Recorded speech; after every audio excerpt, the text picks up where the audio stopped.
Hello everyone, welcome to the Learning Platter CS. In this video, we are going to discuss the formula for finding nth term of an AP. So let's get started. nth term formula. nth term को find out करने के लिए जो formula है उसको discuss करने से पहले देखते हैं कि उसकी रिक्वायरमेंट क्या है. देखिए, अगर आपको कोई भी एपी गिवन है, पिछली वीडियो में हमने देखा कि एपी क्या होता है और क्या उसके रियल लाइफ एग्जांपल्स हैं. कैसे हमें पता चलेगा कोई भी सीक्वेंस एपी है या नहीं है. जब भी किन्हीं दो टर्म्स के बीच में डिफरेंस जो है वो सेम होगा, तो यहाँ पे आपका डिफरेंस क्या है 10 और यहाँ पे भी 25 माइनस 15 करेंगे तो क्या है 10. तो ये जो सीक्वेंस है हमारी ये किस में है, एपी में है. तो अगर कोई सीक्वेंस आपको दी जाती है जो एपी में है, उसमें आपको बोला जाए ये 3 टर्म्स है, 4th और 5th टर्म आपको कैलकुलेट करनी है. So you can easily do that कि आप 25 में क्या ऐड करेंगे, 10 ऐड करेंगे तो आपके पास नेक्स्ट टर्म आ जाएगी 35 और उसके बाद आपके पास आ जाएगी 45. लेकिन अगर अब मैं आपको कहूँ कि इसकी 50th टर्म को आप मुझे बताइए, इस एपी की 50th टर्म कैलकुलेट करके बताइए, तो आपको क्या करना पड़ेगा, रिकर्सिवली आपको ऐड करना पड़ेगा, आपको बार बार ऐड करना पड़ेगा 10 10 10. ठीक है, बार बार जब तक 50th टर्म पर आप नहीं पहुंच जाते तब तक आपको 10 ऐड करना पड़ेगा रिपीटेडली. तो इसीलिए हम nth टर्म के लिए फॉर्मूला बना दिया जिससे आप डायरेक्ट 50th टर्म को क्या करेंगे, कैलकुलेट करेंगे. ठीक है, तो डायरेक्ट 50th टर्म को हम कैलकुलेट कर लेंगे. तो देखिए इसका बिजनेस में क्या रोल है, बिजनेस में हमें इसकी क्या ज़रूरत है, हम क्यों पढ़ रहे हैं बिजनेस मैथमेटिक्स में इसे. सो इसी तरह से कंपनीज में क्या होता है, हमें प्रॉफिट्स, कैपिटल, एक्सपेंसेस, इनकम, वो सब चीज़ें क्या करनी पड़ती है, प्रिडिक्ट करनी पड़ती हैं. ठीक है, तो इसकी हेल्प से, अरिथमेटिक प्रोग्रेशन की हेल्प से जो हमारा पास्ट डेटा है उसे यूज़ करते हुए हम आगे फ्यूचर प्रिडिक्ट करेंगे. ठीक है, इसी तरह से कोई एम्प्लॉय है और वो चाहता है, देखना चाहता है कि उसकी सैलरी आफ्टर 25 ईयर्स कितनी हो जाएगी. अभी सपोज उसकी सैलरी है 50,000 और इंक्रीमेंट उसका लगता है एवरी ईयर 1725 का. ठीक है, तो अब आपको क्या करना पड़ेगा, अदरवाइज रिपीटेडली 725 बार बार इसमें ऐड करते जाएंगे. ठीक है, 25 बार ऐड करेंगे और फिर हमारे पास उस टाइम की सैलरी आएगी. इंस्टेड हम क्या कर सकते हैं, फॉर्मूला यूज़ करेंगे कि अभी उसकी सैलरी इतनी है, ये बेस मान रहे हैं और ये उसका डिफरेंस, इंक्रीमेंट कितना है उसका 1725 का, तो इट मीन्स ये कॉमन डिफरेंस है, एवरी ईयर इसी से इंक्रीमेंट होना है. और आप 25 को एन पुट करके वैल्यू कैलकुलेट कर सकते हैं कि आफ्टर 25 ईयर्स उसकी सैलरी कितनी हो जाएगी. ठीक है, तो इस तरह से हमारी एप्लीकेशंस होती हैं बिजनेस में इन सब चीज़ों की. तो देखते हैं अब फॉर्मूला क्या रहता है nth टर्म को कैलकुलेट करने का. अगर आपकी फर्स्ट टर्म है तो उसे हम कैसे रिप्रेजेंट करते हैं, a1, और जो उसकी वैल्यू होती है वही रहती है, a रहती है 1 - 1 इंटू डी हमने लिखा, तो उसमें कुछ भी डिफरेंस जो है कुछ भी ऐड नहीं होता है. सेकेंड पोजीशन पे अगर है तो उसे रिप्रेजेंट करते हैं a2 से और उसमें 1 टाइम हम डिफरेंस को ऐड करते हैं. ठीक है, तो क्योंकि a है उस नेक्स्ट टर्म के लिए हमें क्या करना है, एक बार डिफरेंस को ऐड करना है. थर्ड टर्म के लिए हमें 2 टाइम्स ऐड करना पड़ेगा डिफरेंस. अगर हमने थर्ड टर्म निकालनी है तो फर्स्ट टाइम यहाँ पे ऐड करना पड़ेगा. देन दिस टर्म के लिए अगर सेकंड टर्म से थर्ड टर्म निकाल रहे हैं तो एक बार ऐड करें, और अगर हम इन टोटल देखें वहीं से तो आप 2 टाइम्स उसे ऐड कर चुके हैं.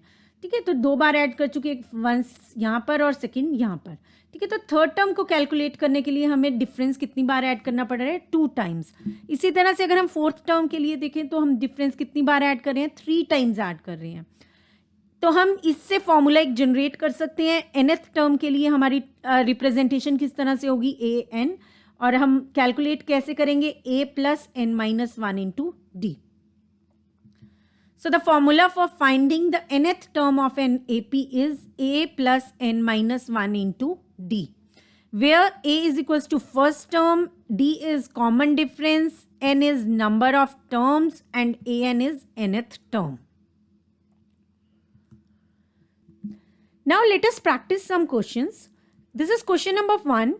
For the AP -6 - 3 0 3, write the first term and the common difference. So here we can see in this AP -6 is the first term. So we can write down a as -6. Now we will be calculating common difference. So d can be calculated as -3, then -6. This is second term and this is first term. So it can be calculated as -3 plus 6. So d is 3. So here d is calculated as 3. So the common difference is 3 and first term is -6. Next question is find the 11th term of the AP 258। ये AP हमें given है, यहाँ पे ए की value क्या है 2 और D की वैल्यू क्या है 5 - 2 that is equals to 3। So now which formula we will be using? An is equals to a plus n minus 1 into d. So an is equals to a plus n minus 1 into d. अब n की क्या value है आपकी 11, ठीक है। So we have to calculate a 11, a की क्या value है 2 and then 11 minus 1 into 3 which is equals to 10 into 3, then we have 2 plus 30 which is equals to 32। तो A11 की हमारी वैल्यू आ गई 32। इस तरह से कोई भी आपको AP गिवन है और टर्म पूछी हुई है तो ये फॉर्मूला आप यूज करेंगे और उस टर्म की वैल्यू को कैलकुलेट कर लेंगे। Next we have find the 15th term of an AP with first term 4 and common difference 3। तो यहाँ पे आपको फर्स्ट टर्म दी हुई है 4 और डी दिया हुआ है 3। आपको क्या कैलकुलेट करना है A15।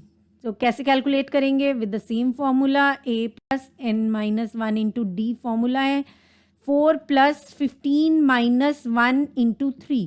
So that is 4 plus 14 into 3 which is 4 plus 42। 4 plus 42 is 46. So 46 is the correct answer. Next question is find the AP whose 5th term is 7 and 12th term is 42. अब आपको एक AP find out करनी है जिसकी 5th term क्या है 7 और 12th term क्या है 42।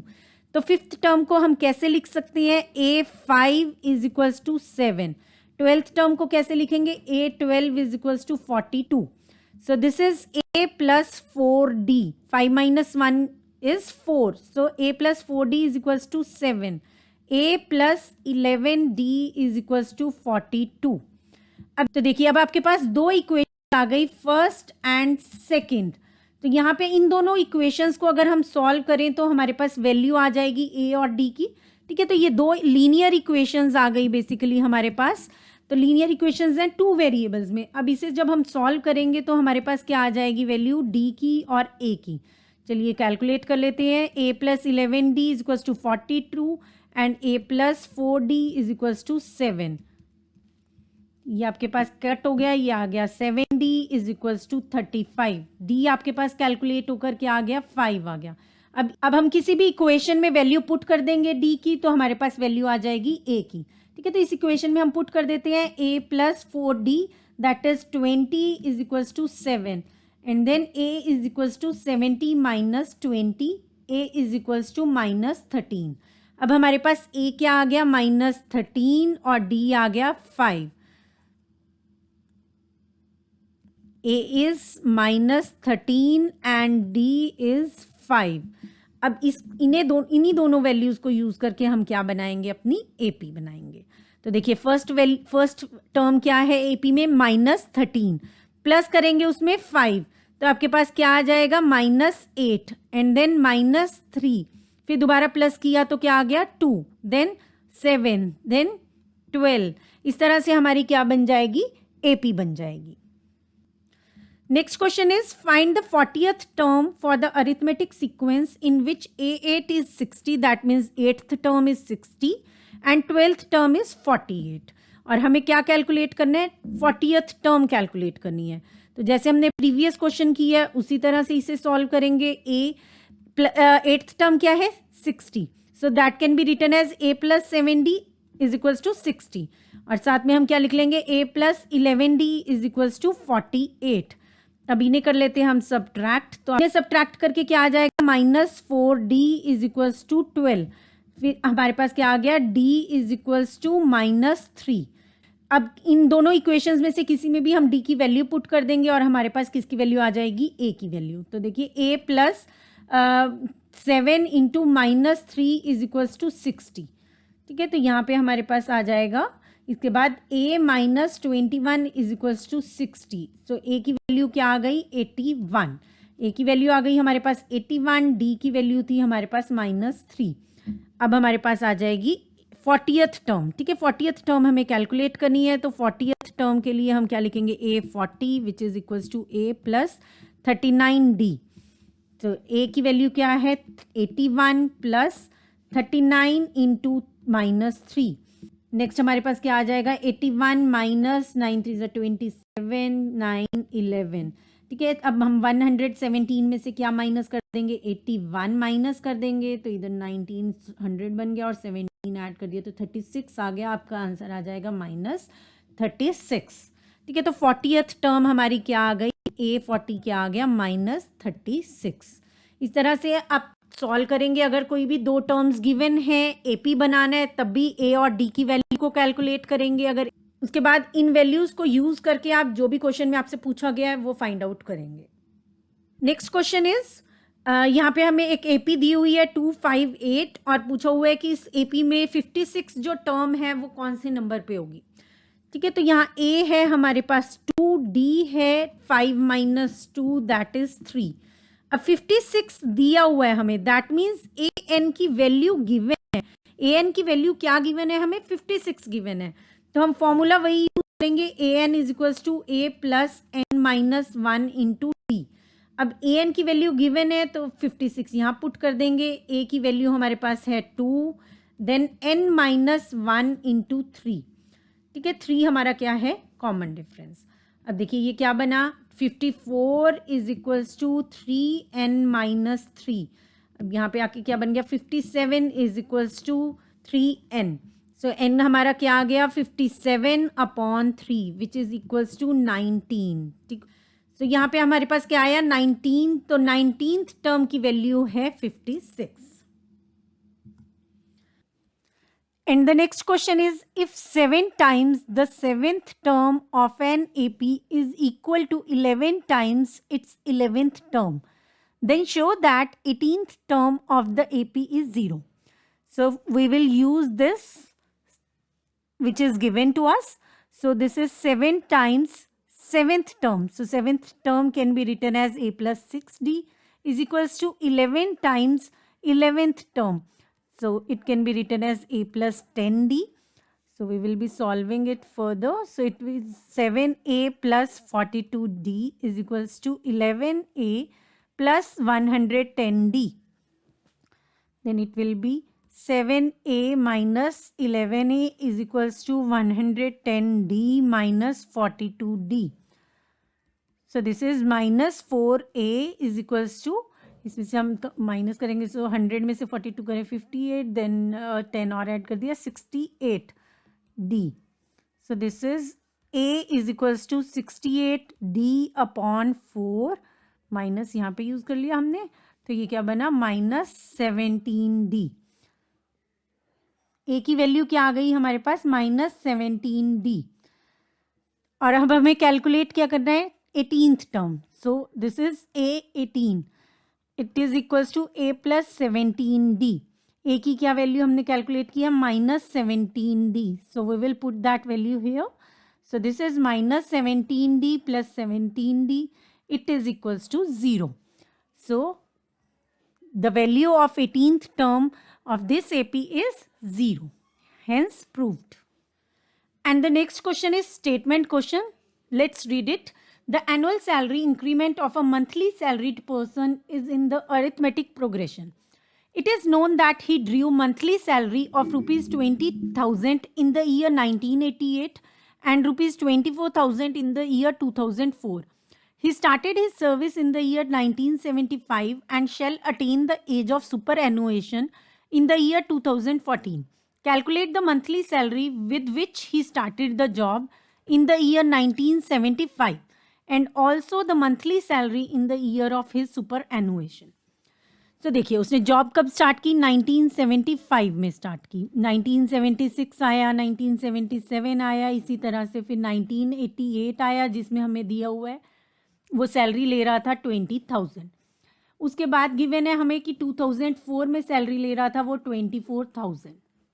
एक हमें कैलकुलेट करनी है 2014 की सैलरी और एक कैलकुलेट करनी है हमें 1975 की सैलरी। ठीक है, तो यहाँ पे आपके पास ये क्या है, ये जो सैलरीज हैं ये क्या है AP फॉर्म कर रही हैं। ठीक है, तो ये जो सैलरी है 1975 की इसे हम एज्यूम करेंगे A, ये क्या है फर्स्ट टर्म हमारी, और ये बाकी क्या है हमारी टर्म्स। ठीक है। 20,000 सॉरी हमारी एक टर्म है और 24,000 हमारी एक टर्म है, और नेक्स्ट हमें निकालना है 2014 की सैलरी। ठीक है, 2014 पे क्या वैल्यू होगी वो कैलकुलेट करनी है। ठीक है, तो यहाँ पे हम डी एज्यूम कर रहे हैं एक कॉमन डिफरेंस, और ए एज्यूम कर रहे हैं 1975 की सैलरी। डी क्या है आपका कॉमन डिफरेंस, या हम कह सकते हैं एनुअल इंक्रीमेंट जो उसका हो रहा है हर साल। तो देखिए 1988 को हम कैसे रिप्रेजेंट करेंगे। 1988 के लिए हम ऐसा नहीं करेंगे, 1975 को आपने इसमें से सब्ट्रैक्ट नहीं कर देना है। ठीक है, वो सिर्फ डिफरेंस आएगा ईयर्स में, जबकि आपने क्या लेने हैं, टोटल ईयर्स लेने हैं, क्योंकि 1975 में भी उसकी सैलरी और 1988 में भी है। अगर हम सब्ट्रैक्ट करेंगे तो एक इसमें से एक्सक्लूड हो जाता है। ठीक है, तो 1975 से अगर हम 1988 तक काउंट करें तो हमारे टोटल ईयर्स बन जाते हैं 14। बीच में कितनी टर्म्स आ जाएंगी, 14। So we will represent it like 1a plus 13d is equals to 20,000.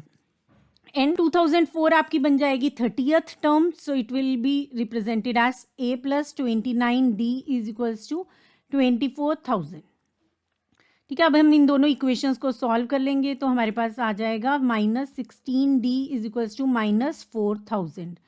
तो यहाँ से हम d की वैल्यू को कैलकुलेट कर लेंगे, वो आपके पास आ जाएगी 4,000 डिवाइडेड बाय 16, तो ये आपके पास क्या आ गया 1,000, और देखिए 4 ये क्या आया 250। तो डी की वैल्यू हमने कंप्यूट की तो क्या आई हमारे पास 250। अब इस वैल्यू को हम किसी एक इक्वेशन में पुट कर लेंगे तो हमारी क्या आ जाएगी, ए की वैल्यू आ जाएगी। तो देखो a plus 13d is equals to क्या है 20,000। यहाँ हम पुट कर देते हैं d की value, so that is 250 is equals to 20,000। तो अब कंप्यूट कर लेते हैं 13 इंटू 250, इसे कैसे कंप्यूट करते हैं फटाफट से, 10 plus 3 into 250, so this is 2500 plus 750, ये हमारे पास क्या आ गया 3250। So this is a plus 3250 is equals to 20,000। तो a की वैल्यू क्या आ गई 20,000 minus 3250, and this is equals to 16,750। तो जो स्टार्टिंग सैलरी है दैट मीन्स जो 1975 की सैलरी है वो क्या आ गई आपकी 16,750। अब हम कैलकुलेट कर लेंगे 2014 की सैलरी। 1975 से अगर हम देखते हैं 2014, तो ये आपके कितना गैप है 40 ईयर्स का गैप है। ठीक है, कितने ईयर्स का गैप है 40 ईयर्स का। तो हमें किस तरह से रिप्रेजेंट करना पड़ेगा इस 40th टर्म को, a plus 39d। So a की वैल्यू है हमारे पास 16,750 और 39 मल्टीप्लाइड बाय 250 कर लेंगे तो हमारे पास वैल्यू कंप्यूट होकर आ जाएगी 2014 की। ठीक है, तो यहाँ पे हम कर लेते हैं 40 minus 1 into 250, so this is 10,000 minus 250, that is 9750। तो 16,750 में हम क्या करेंगे, ऐड कर देंगे 9750, तो ये आपके पास कैलकुलेट होकर आ जाएगा 005626।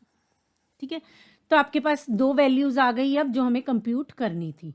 2014 की वैल्यू आई हमारे पास 26,500। ठीक है, 26,500 रुपीज़ हैं 2014 का सैलरी। ठीक है, जो कैलकुलेट करना था, और 1975 की जो सैलरी थी वो क्या थी 16,750। ठीक है, तो दोनों सैलरीज कंप्यूट हो गई। तो स्टेटमेंट क्वेश्चंस अगर आपके पास आते हैं तो आप इस तरह से सॉल्व करेंगे। ठीक है, तो उसमें क्या देखेंगे कि ए किसे एज्यूम करना है, डी किसे एज्यूम करना है, किस चीज़ में इंक्रीमेंट हो रहा है। यहाँ पे डी क्या है जो उसका एनुअल इंक्रीमेंट हो रहा है, और ए क्या था स्टार्टिंग सैलरी। तो इसी तरह से आप जो भी क्वेश्चन होगा उससे पहले स्टेटमेंट को एनालाइज करेंगे और फिर स्टार्ट करेंगे, उसे अटेम्प्ट करेंगे। And the next question is, the pth term of an AP is Q and qth term is P. Show that rth term is P plus Q minus R and P plus qth term is 0. तो हमें यहाँ पे दो चीज़ें दी हुई हैं। pth term क्या दिया हुआ है, Q दिया हुआ है, that means a plus P minus 1 into D क्या हो जाएगा आपका Q, और qth टर्म क्या है a plus Q minus 1 into D, ये क्या हो जाएगी P हो जाएगी। ठीक है, अब ये दो इक्वेशंस बन गई। हमें हमारी इसी को सॉल्व करके हम क्या कैलकुलेट करेंगे, क्या प्रूव करेंगे, जो हमें प्रूव करना है। ठीक है, तो यहाँ से हम क्या करेंगे, वैल्यूज़ कंप्यूट कर लेंगे ए और डी की। तो चलिए देखते हैं कैसे। तो देखिए यहाँ पे हमने A plus P minus one into D लिया, तो वो क्या है, क्यू के equal. A plus Q minus one into D लिया, तो वो किसके इक्वल है, पी के इक्वल। तो यहाँ पे हमने इन दोनों को क्या ले लिया, इक्वेशन 1 और 2। अब हम सब्ट्रैक्ट करेंगे सेकंड को 1 से। सब्ट्रैक्ट किया हमने सेकंड को 1 से, तो हमारे पास क्या आ गया, p minus q into d is equals to q minus p. तो देखिए जब हम सब्ट्रैक्ट करेंगे तो ए वाली टर्म सब्ट्रैक्ट हो जाएंगी और ये भी सब्ट्रैक्ट हो जाएगा। यहाँ पे क्या बचेगा हमारे पास, p minus q into D, और यहाँ पे क्या बचा आपके पास, q माइनस पी। तो अब जब इसे फर्दर सॉल्व करेंगे तो d की क्या वैल्यू आ जाएगी, -1। अब d की जो वैल्यू आई उसे हमने पुट करा, किसी भी इक्वेशन में पुट करेंगे तो a की वैल्यू आ जाएगी। ठीक है, a की वैल्यू क्या आ गई, p प्लस क्यू माइनस 1। ठीक है, अब d की और a की वैल्यू हमारे पास आ गई, तो हम सीधा अब क्या करेंगे, rth टर्म को लिखेंगे। rth टर्म क्या होगी, a plus r minus 1 into d. अब a की वैल्यू क्या है, देखिए a की क्या वैल्यू हमारी, p प्लस क्यू माइनस 1, उसे हमने यहाँ पे पुट किया, और plus r minus 1 into -1, d क्या है -1, उससे पुट कर दिया। तो हमारे पास यहाँ सॉल्व करके क्या आ गया, p plus Q minus r, और यही हमें प्रूव करना था। नेक्स्ट हमें प्रूव करना है p प्लस क्यूएथ टर्म जो है वो 0 आ रही है। सो p प्लस क्यूएथ टर्म जब हम कैलकुलेट करेंगे तो हम उसे कैसे लिखेंगे, a plus p plus Q minus 1 into d. अब a की वैल्यू पुट की हमने, d की वैल्यू पुट की -1, और फर्दर सॉल्व किया तो हमारे पास कैलकुलेट करके क्या आया, 0। ठीक है, इस तरह से जो हमें वैल्यू प्रूव करनी थी दोनों टर्म्स की, वो हमारी प्रूव हो गई। ठीक है, तो इस तरह से अगर आपके पास क्वेश्चन आता है तो आपको लेकर चलना है कि क्या हमें गिवन है उसे सबसे पहले तो लिखेंगे। ठीक है, जो भी गिवन है सबसे पहले उसे लेकर चलेंगे, उसी से ही जो हमें प्रूव करना है वो प्रूव होगा। That's all for this video. Thanks for watching. Hope you understood the topic. See you in the next video related to the properties of arithmetic progression. Stay connected and don't forget to subscribe the channel.